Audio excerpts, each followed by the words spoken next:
Good evening friends. তো তোমরা দেখছো WP motivation YouTube channel. WP motivation YouTube চ্যানেলের পক্ষ থেকে প্রত্যেককে স্বাগত জানাই বন্ধুরা। তো আমি অরিজিৎ দা। তো আশা করি তোমরা প্রত্যেকে খুব ভালো আছো এবং খুব সুস্থ আছো। তো আজকে তোমাদের কী বিষয়ে ভিডিও করতে চলেছি, ইতিমধ্যে তোমরা টাইটেল এবং থাম্বনেল দেখেই অবগত হয়ে গেছো তোমাদের কী বিষয়ে কিন্তু আজকে ভিডিও করতে চলেছি। তো একটা নোটিশ তোমাদের জন্য খুব ভাইরাল হয়েছে, তো সেটা নিয়েই কিন্তু আজকে বিস্তারিত আলোচনা করতে চলেছি এবং পরীক্ষা কি আদৌ এই ডেটে হবে কি না সেটা নিয়েও বিস্তারিত আলোচনা করছি। তো আজকের ভিডিওটা খুব গুরুত্বপূর্ণ একটা ভিডিও কিন্তু হতে চলেছে। তো আজকে যত গ্রুপ রয়েছে সেই গ্রুপে কিন্তু বেশি বেশি করে ভিডিওটি শেয়ার করবে, যাতে সবার কাছে খবরটি পৌঁছে যায়। এবং চ্যানেলে যদি সত্যি নতুন হয়ে থাকো, চ্যানেলটিকে সাবস্ক্রাইব করে রেখে পাশে বেল আইকনটাকে প্রেস করে রাখতে ভুল করো না। এবং অবশ্যই নোটিফিকেশনটিকে অল করে রেখো, যাতে নিত্য নতুন চাকরির আপডেট যেগুলি প্রোভাইড করি সেগুলি যাতে সবার আগে পেতে চাও, অবশ্যই চ্যানেলটির সাথে যুক্ত থাকতে বন্ধুরা ভুল করো না। এবং ভিডিওটি যদি সত্যি খুব হেল্পফুল মনে হয় থাকে একটা করে লাইক করে দেওয়ার অনুরোধ রইল। তো দেখতে পাচ্ছ এই নোটিশ যেটা লেখা রয়েছে, তো টোটালটাই যদি এখান থেকে প্রথম থেকে শেষ পর্যন্ত পুঙ্খানুপুঙ্খভাবে যদি কেউ দেখে, তো প্রথমেই সে এক চান্সেই বুঝে যাবে এটা এডিট করা, ঠিক আছে। কারণ লেখা স্টাইল কোনোটা বোল্ড কোনোটা ইটালিক হয়ে গেছে, ঠিক আছে। এবং অনেক স্পেলিং মিস্টেকও কিন্তু রয়েছে, ঠিক আছে।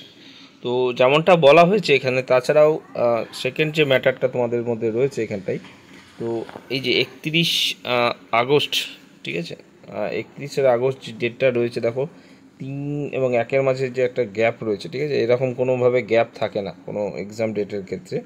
আর অলরেডি 31 তারিখে কী হয়েছে না, একটা পরীক্ষা তোমাদের হচ্ছে, তোমরা জানো পিএসসির বোর্ডের, ঠিক আছে। তো তোমাদের এই ডেটে কোনো রকম ইনফ্যাক্ট পরীক্ষা হচ্ছে না। তাহলে পরীক্ষা তোমাদের কবে হতে পারে? দেখো, আবারও আমি ক্লিয়ার কাট বলছি, পিআরবিতে এক্সাম রিলেটেড কোনো আলোচনা এখনও পর্যন্ত হয়নি যে এক্সাম কবে হতে পারে, বা তার একটা যে মানে সঠিক ডেট সেটা এখনও পর্যন্ত কিন্তু না ওয়েবসাইটে প্রকাশিত হয়েছে, না বোর্ড থেকে কিন্তু ঠিক করা হয়েছে। তবুও বলে রাখি তোমাদের, যেহেতু ওবিসি নেক্সট উইকে একটা ডেট রয়েছে, সেই ডেটটা কি হতে চলেছে সেটার ওপর কিন্তু পরবর্তী কি আপডেট আসছে বা কি হতে পারে সেটাই কিন্তু মানে বিচার্য হবে, ঠিক আছে। সেক্ষেত্রে বলে রাখি তোমাদের যে নেক্সট ডেট যেটা রয়েছে ওবিসির ক্ষেত্রে, সেই ওবিসি ক্ষেত্রে যদি কোনো পজিটিভ দিক আসে তবেই কিন্তু এক্সাম ডেট কিন্তু ঠিক করা হবে। দেখো, 31 আগস্ট চলে গেল, 7 তারিখ এবং 14 তারিখ অলরেডি আমি ভিডিও করে প্রোভাইড করে দিয়েছি এবং অলরেডি তোমরা অনেক জায়গায় দেখতে পাচ্ছ একটা নোটিশ ভাইরালও হয়েছে, ঠিক আছে। অলরেডি স্কুলে অনুমোদন দেওয়া হয়েছে এবং স্কুল থেকেও সেটা ফাইনাল করা হয়েছে যে 7 তারিখ এবং 14 তারিখ দুটো ডেটেই কিন্তু 9, 10 এবং 11, 12 যে টিচার নিয়োগ সেটা কিন্তু এক্সাম হচ্ছে। তো তারপরেই পরীক্ষা হওয়ার কথা কিন্তু রয়েছে পিআরবি বোর্ড থেকে। এখনও মানে এক্স্যাক্টলিভাবে কোনো কিছু সঠিক এখনও পর্যন্ত ডেট ঠিক হয়নি, ঠিক আছে। এর পরবর্তী আমার কাছে যেটা ভিডিও আসবে, ঠিক আছে, সেটা তোমাদের বলে রাখছি, সেটি হচ্ছে ডাব্লিউবি কনস্টেবল এবং কেপি কনস্টেবল পরীক্ষা কবে হতে পড়েছে এক্স্যাক্ট সেটাই কিন্তু আপডেট এরপরেই কিন্তু এই চ্যানেল থেকে আসবে, ঠিক আছে। যদি পিআরবি বোর্ড থেকে আমি কোনো কিছু জানতে পারি, কোনো ডেট বা কোনোভাবে, ঠিক তোমাদের জন্য কিন্তু ভিডিও প্রোভাইড করবো এবং সেটা এরপরেই যে ভিডিও করব মানে ডাব্লিউপি রিলেটেড, সেখানেই কিন্তু সেই ভিডিওটা কিন্তু আমি করব, ঠিক আছে। তবুও বলে রাখি তোমাদের, এখনও পর্যন্ত যেটুকু মানে ধরে রাখা হয়েছে, ঠিক আছে,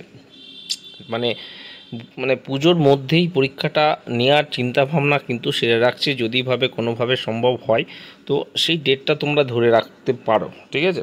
তো পরীক্ষা হওয়ার এখনও পর্যন্ত কিন্তু কথাবার্তা বা এরকম সাজিয়ে রাখা হয়েছে শিডিউলটি, এবং পুজোর পর্ব মেটার সাথে সাথেই তারপরেই কিন্তু এসআইটা হওয়ার কিন্তু কথা রয়েছে, বা তারপরেই কিন্তু কনস্টেবল এবং কেপিএসআই তার পরের মাসে হওয়ার মানে যেটা মেন রয়েছে, তার মধ্যে পিএম2 এবং পিটি, এবং তারপরে এইভাবে একটা মানে র্যান্ডামলিভাবে হওয়ার কিন্তু একটা শিডিউল মানে চিন্তাভাবনা চলছে। এইভাবেই পরীক্ষাটা যাতে নেওয়া হয় সেটাই, এছাড়াও কোনো আপডেট বর্তমানে নেই, ঠিক আছে। এটা নিয়ে আপডেট যেটা আমি বললাম, ওবিসি ডেটের পরেই কিন্তু মিটিং হবে, মিটিংয়ের পরেই এক্স্যাক্টলি ডেট ঠিক হবে, স্কুলে পাঠানো হবে নোটিশ স্কুল থেকে। আবার যদি পারমিশন পাওয়া যায় তো একটা লংলি প্রসেসন ম্যাটার রয়েছে, ঠিক আছে, সেক্ষেত্রে সময় লাগবে, এটুকু বলে রাখতে পারি। তো এখনও এক্স্যাক্টলি কোনো কিছু ডেট এখনও পর্যন্ত ঠিক হয়নি, ঠিক আছে। এটুকু বলেই ভিডিও এখানে শেষ করলাম। ভালো থেকো, সুস্থ থেকো, চলো বাই, টাটা, গুড নাইট।